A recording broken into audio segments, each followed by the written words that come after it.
Well, hello there. My name is Christopher Scott, and I serve as a small groups pastor at a local church. And in this video, I want to give you a brief 5-minute introduction to the book of Galatians. In this video, I'm going to talk to you about 6 things. I'm going to talk to you about the author of the book of Galatians, the audience he was writing to, the date the book was written. I'm going to give you an outline of the book, a key verse, and a key theme. Okay, so the author of the book of Galatians is the Apostle Paul. We know that from Galatians 1, chapter 1, verse 1, and then chapter 5, verse 2. Both say, I, Paul, an apostle, writing to you. So it's very clear it was the Apostle Paul that wrote the book of Galatians.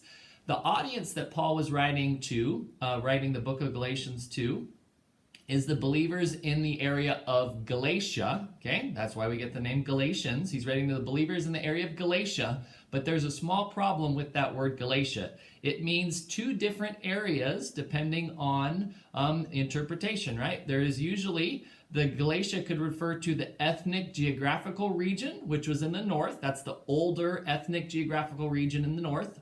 Or it could refer to the political region in the south, which was developed later on, about 200 or 300 years later. South Galatia came into being, right? So North Galatia or South Galatia, he was writing to either one. It doesn't really affect interpretation of the book at all, right? So it doesn't really matter which one he was writing to, North Galatia or South Galatia. I just want to share that with you. If you're reading a study Bible or a commentary, they're going to mention the audience as being the North Galatia or South Galatia potential people there. And it's important because Paul made 3 missionary journeys that we read about in the book of Acts, 3 missionary journeys. He goes through South Galatia on his first missionary journey. He doesn't go to North Galatia. He just goes through South on his first missionary journey. But on his second and third missionary journey, he goes through North Galatia. Okay, so that is important when you're talking about the audience to know. He went through South Galatia on his first missionary journey, and then North Galatia on his second and third missionary journeys is when he goes through it, okay?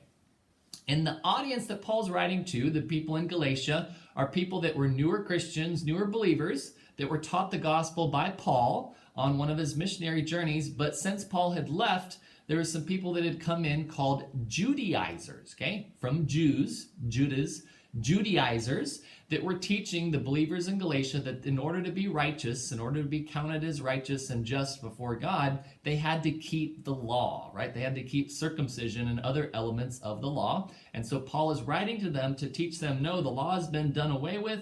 The law has been fulfilled through Jesus Christ.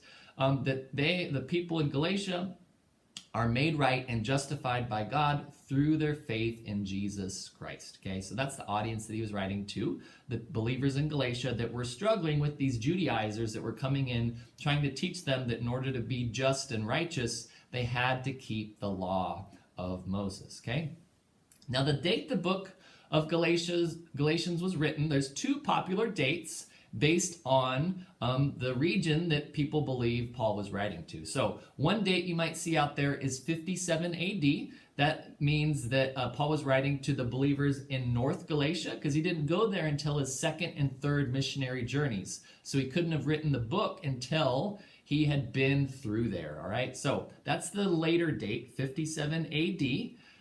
If Paul was writing to North Galatia, but the more popular date and probably the correct date is 49 AD, which is South Galatia, because Paul went there first, right? So he went there on his first missionary journey through South Galatia, and then he wrote the letter to the believers in Galatia between his first and his second missionary journeys while he was in Antioch, which you can read about in Acts chapter 14, verse 28, as probably most likely when Paul wrote the letter to the believers in Galatia. It was in 49 AD, which means that the letter we have that Paul wrote to the believers in Galatia was probably the first New Testament book written, right? A lot of people think that the Gospels were written first.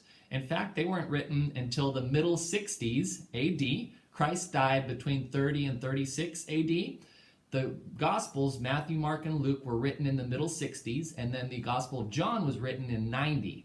So Galatians was the first New Testament book written, and then the book of James was written shortly after it. So these are some of the first words of our inspired New Testament Bible that we have written down. So they're important for us as some of the first things that the early church was reading and recognizing as inspired scripture, okay? So that's the date, 49 AD, the first New Testament letter written. Now I want to give you an outline for the book. I like Warren Wiersbe's outline that he provides in his commentary called Be Free, Exchange Legalism for True Spirituality. He talks about personal, right? The first two chapters are personal, grace and the gospel. Chapters 3 and 4 are doctrinal, grace and the law. Chapters 5 and 6 are practical, grace and the Christian life. And the key verse that Warren Wiersbe gives and talks about in his commentary is Galatians 5:1. Says, "So Christ has totally set us free. Now make sure that you stay free and don't get tied up again in slavery to the law." So that's the key verse, chapter 5, verse 1. And a key theme of the book of Galatians that Wiersbe talks about is Christian liberty in the grace of God, which goes against what the Judaizers were teaching, right? Christian liberty, Christian freedom in the grace of God. And there's a couple other themes that are talked about a lot in the book. Jesus Christ is pointed to as the fulfillment of the descendant of Abraham, right? So it's through Christ that we are justified and made righteous because he is the descendant of Abraham. And God gave a promise to Abraham that Abraham's seed would bless the whole world. And then righteousness through faith is another really strong theme. So thanks for watching this video. I hope it was helpful for you to give you a brief introduction to the book of Galatians. If you found this video helpful, you can subscribe up there and get updates on future videos. If you want to take a small group Bible study through the book of Galatians, I really recommend the Wiersbe Bible Study Guides. I got a how-to video up there about how to take a group specifically through the book of Galatians using these guides. If you want some other brief 5-minute introductions to books of the Bible, I got those over there. And then if you want to have some other small group facilitator tips, I got those over there. Thanks for watching, and I hope to catch you again soon in another video.